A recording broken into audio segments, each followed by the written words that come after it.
Thanks for joining us today on World Now. The United Nations has declared a full-blown famine in Gaza.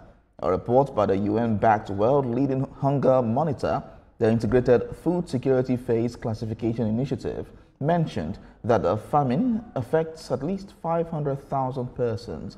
The UN attributes the declaration to the systematic obstruction of aid by Israel during the more than 22 months of war.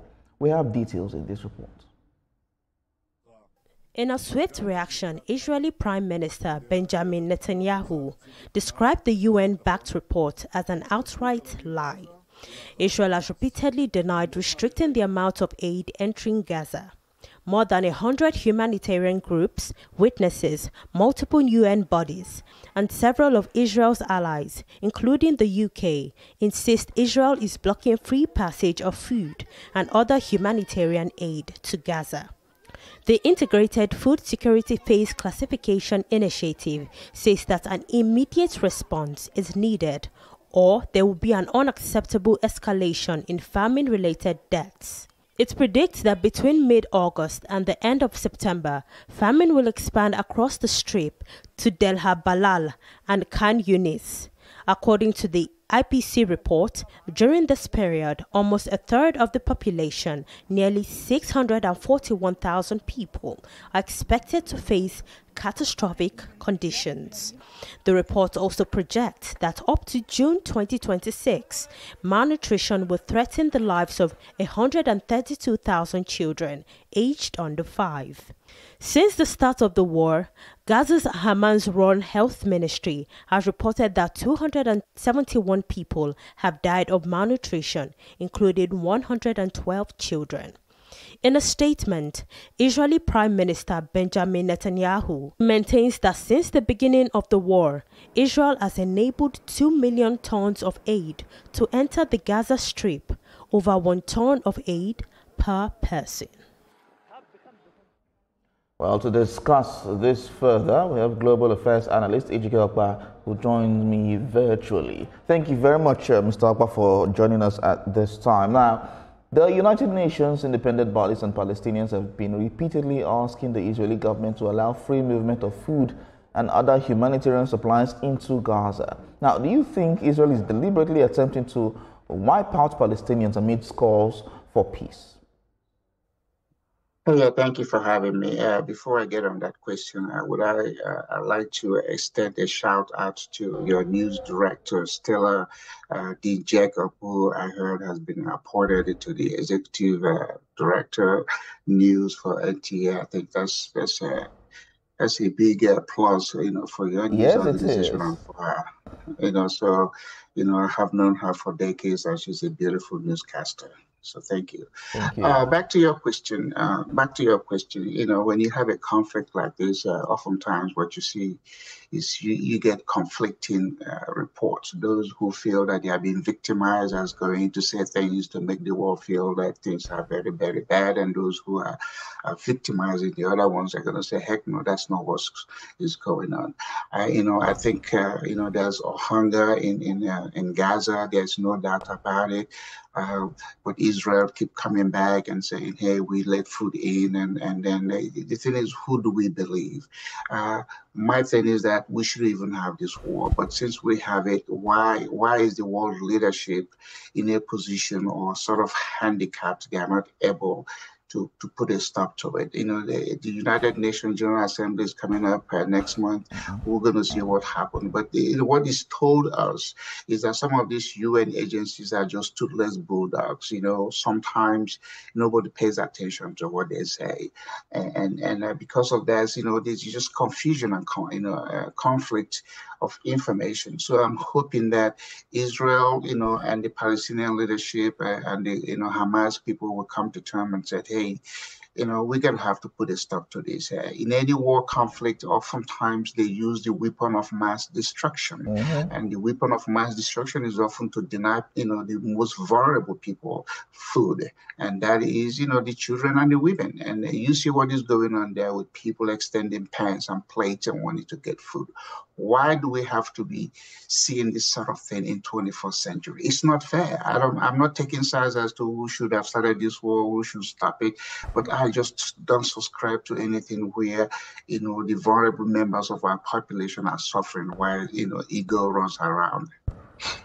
And that's the situation we see now. Do you also see that Israel, you see Israel pulling out its troops from the troubled axis of Gaza anytime soon? Well, your wish, your guess is as good as mine, because Israel is saying that, some of those terrorists are embedded in the civilian population. And so they don't know who is who. Remember, this war is not a war of a military uniform of two sides. You have one side that is uniformed, and then you have the other side that is using any tactics to inflict as much injury as they can. So it's harder to say who is who. And that's why that is the big challenge that Israel is facing. When they go into this community, into this crowd, they don't know who. Even a child is, suspected to be a soldier. And so it's very, very unfortunate. Prime Minister Netanyahu has been maintaining that all living and dead Israeli hostages must be released before a final truce. Now, do you see Hamas cooperating with Israel on this particular demand? Of course, that has always been the demand. And then Hamas is also putting their own demand. So what happens is, at what point did the two parties to this conflict come to term and, do what I always consider opportunity cost? What are they willing to give up?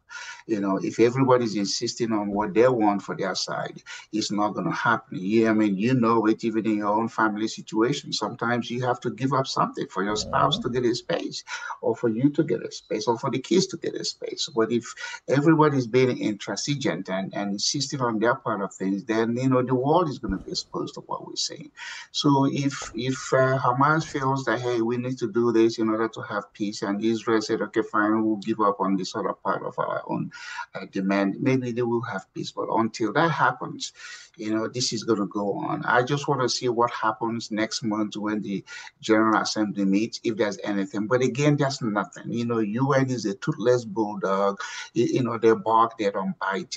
As long as America is behind Israel, and as long as so many other people are tongue in cheek, they don't want to say what they really feel because they are afraid of their own political situation, then we're going to have this kind of thing going on. Well, lives are dying every day. I mean, you see it. It's not like back in the day where we would have to wait for weeks or days to get news. Now it's instant because of the benefit of technology. You just point your camera, you could video anything, and everybody's getting shocked. But getting shocked that hasn't resolved in anything. This conflict has been going on for more than 2 years, and then what do we hear? There's a truce, there's a peace agreement, and then boom, something else happens. As far as I'm concerned, it's a shame on the world leadership. It's a shame on the 200 and so, people in the world who are either prime ministers, presidents, and heads of states of their various countries that haven't been able to come down and say enough is enough. But enough cannot be enough when you have the world superpower America, backing Israel for obvious reasons, because America said, hey, Israel is our best ally in that region, and then we're going to support them. Of course, they come back sometimes and say, hey, let food go this way, let medicine go that way. But until the weapons stop, nothing is going to happen. It's the weapon that enables the conflict. And the Hamas don't have the weapon. Israel has the weapon. So do you see Palestinian statehood in sight anytime soon? You know what? I wish the sun would rise in the west, but the sun ain't gonna do that because, since Israel was created in 1948, this conflict has been going on in various, format. Many people have won Nobel Prize for this. At the end of the day, we still have, we are still exposed to what we're exposed. But I would like to see it happen because this is the most troubled spot in the world. this is the most, go around the whole globe and check out where conflicts are, is the Israeli-Palestinian thing, and nobody knows. And I've always said this, and not to offend those who believe, in Jesus and the Bible. If this area of the world is where Jesus was born, how come Jesus hasn't sent a signal of peace to everybody, to their hearts, so that they can wake up one day and say, I love you, you love me, but love thy neighbor hasn't taken root in this part of the world. So it's a human factor. And that human factor is what we're trying to get to the hearts of these men and women and say, would you stop this stuff? Would you look at your own family members or friends that are getting killed? Those people are not coming back. And let's see if we can do kumbaya, hug and kiss and move on. Love thy neighbor. If you can't love thy neighbor, can you tolerate their neighbor? Can you tolerate?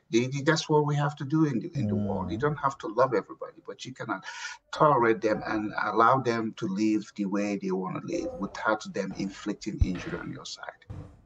So earlier you mentioned, and of course it's widely known, that the U.S. and Israel are allies in all of this. Strong allies, we must say. Of course, going back before Donald Trump became the president of the United States in his first term. Now, do you think with this situation going on, President Trump is exerting enough pressure on Israel for an end to this lingering war? Of course, the president has been doing his best. He tried to do something. Remember, during his first term, he was the one that declared, Jerusalem as the capital of Israel. No other American president did that. And now on his second missionary journey, he's taken this as one of his international cases to address. But remember, we have the Ukrainian and the Russian thing going on. The president is a human being. He gets 24 hours in a day. He doesn't get any extra time. He's going to do what he thinks is best, and some people are going to like it, some people may not like it. But at the end of the day, he's the president of America. He's not the president of the world, even though he has the biggest microphone, and when he says things, people pay attention. But obviously, when he says certain things, he hasn't, generated the sort of positive reaction we want. But he hasn't given up. He's been in office for 8 months, and I believe that, maybe by the end of this year, again, I'm looking at United Nations General Assembly next month and see if there's anything, any magic wand that can be waved for this thing to, get put to bed, because it is very unsettling to see what people see every day: buildings destroyed, kids, getting killed, women getting killed, and bodies in hospitals, and you don't have enough medicine to treat them.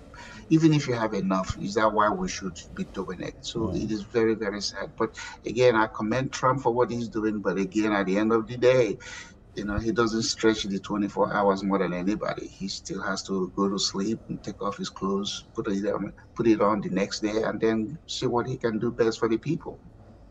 So months back now, the Israeli Prime Minister and the country's defense minister were dragged to the International Criminal Court of Justice over war crimes allegations.